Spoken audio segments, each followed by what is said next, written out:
بيقول لك لا يلدغ مؤمن في جحره مرتين. احنا كفره يعني.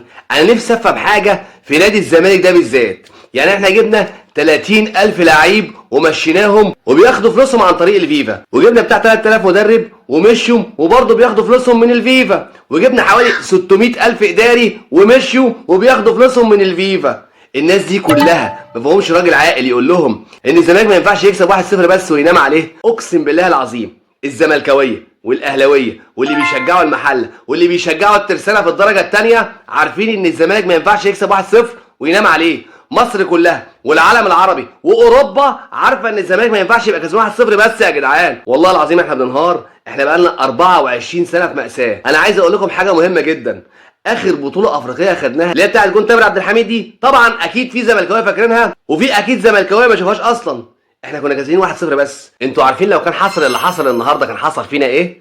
كانت البطوله راحت، لان احنا تعادلنا مع الرجاء هناك 0-0 وجينا هنا كنا كاسبين 1-0 لغايه ما الماتش خلص.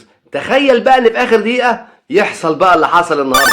غلطات بقى غلطات. وكل الماتشات المهمه بنكسب فيها 1-0 بس. يعني انا عايز اقول لك على حاجه، حتى ماتش السوبر الافريقي اللي كان في جوهانسبرج كسبنا الاهلي 1-0 وكان ممكن الاهلي يتعادل في اخر دقيقه مثلا ونلعب ضربات جزاء والسوبر يروح.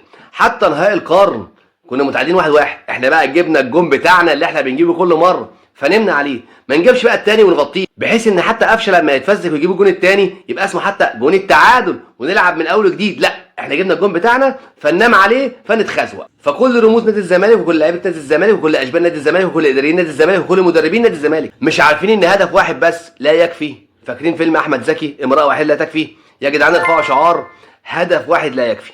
المفروض نجيب جون ونجيب التاني ومن بعد الجون التاني نبدا نلعب. لكن كده اللي بيحصل ده اسمه انهيار عصبي. انا خلاص قلت خلاص الماتش خلص و1-0 وقلت نسبة للظروف اللي احنا فيها والقرف اللي احنا فيه ومفيش فلوس والساعة 3 العصر وبنلاعب كايزر تشيفز وفريق جامد وفريق محترم ونبقى كسبانين 1-0 فالموضوع كويس ويمكن يعود علينا بنفعه بعد كده. بس للاسف غلطة شاب طايش. شاب طايش ضيع الدنيا كلها. دي كوره يا راجل، لو ربنا لو انا واقف في الجول لمسيها كده كده ولا هو اهو خد يلا العب يا عم. ايه يا عم ده تمسكها الحكم يصفر وكسبنا الماتش و3 بونت وبنسبه 60-70% صعدنا، لان الماتشين الجايين المصري وهنلعبهم هنا الماتشين. فيا عم قول هنتغلب واحد ونكسب واحد بقيت 9 بونت خلاص فاضل لك ماتش واحد تتعادل فيه بس يبقى صعدت رسمي. لكن هو مكتوب على نادي الزمالك كده. ثم بيقول لك ان اللي تسع من الشوربه ينفخ في الزبادي. احنا ما بننفخش في اي حاجه خالص يا جدعان. اتلسعنا مره والثانيه والثالثه يا راجل. ده اخر ماتشات كلها في الدوري اللي تعادلنا فيها واتغلبنا فيها كنا كاسبين 1-0 برضه ما اتعلمتوش. هو انتم مستفزين ليه؟ مجلس الاداره الموجود ده مفيش فيهم حد كده يجتمع من اللعيبه ويقول لهم يا جدعان في غلطه كبيره قوي احنا بنعملها ان هدف واحد لا يكفي. المفروض يا جماعه نجيب جون ونضغط تاني لغايه ما نجيب الجون الثاني ولو جه الثالث يبقى تمام التمام، لكن ما نريحش بعد جول ابدا. جون والثاني والثالث. لو عايز تريح يا عم وتطلع الصيف احنا معاك يا عم. نفسي في مره الحكم يجي يحط الصفاره في بقه اقول له لا يا حكم ما تصفرش يا حكم احنا متمتعين يا راجل. ده كل ماتشات صفر يا حكم.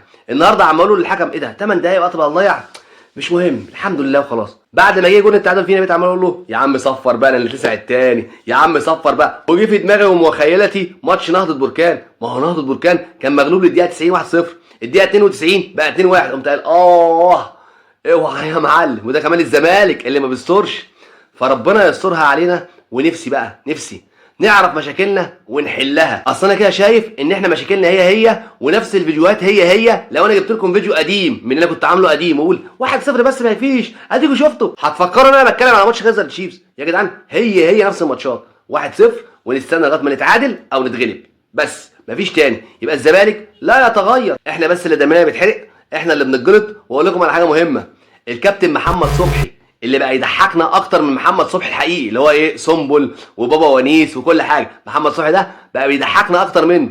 وانا اقسم بالله من الناس اللي دعمتها قوي محمد صبحي ده. كنت شايف ان هو ممكن يبقى حارس ممتاز بس هو مشكلته في دماغه. يعني انا مثلا احمد فتوح كنت بهاجم احمد فتوح واقول يمشي يا عم. اليومين دول لا بقول راجل. ليه؟ لان انا ما يهمنيش الا نادي الزمالك واللعيبه بتلعب في نادي الزمالك تبقى محترمه وملتزمه وده اللي انا عايزه.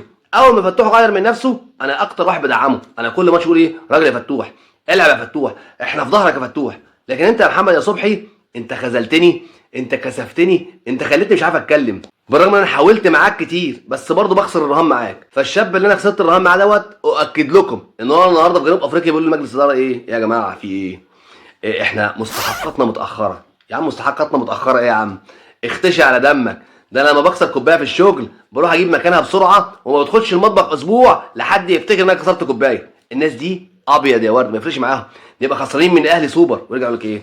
فين المستحقات بتاعتنا؟ عاملين زي فيلم 4-2-4، جابوا عيال صغيره عملوهم نجوم، اول طلب ليهم احنا عايزين مستحقاتنا يا كابتن. فلعيبه نادي الزمالك بتفكرني بالفيلم ده اليومين دول. في ايام بتبقى لعيبه نادي الزمالك رجاله قوي، يعني انا مش هنسى بصراحه وقفتهم كرجاله في ماتش السوبر الافريقي، ماتش السوبر الافريقي اللي العالم كله كان بيقول ان الاهلي هيكسب السوبر واحنا كسبناه، كنتوا رجاله قوي. لكن من بعديها وقعتوا قوي. فاظبطوا نفسكم، اظبطوا نفسكم، عشان في جمهور بيتحرق وبيتحرج وبيستخبى من لقطات ملهاش اي 30 لازمه.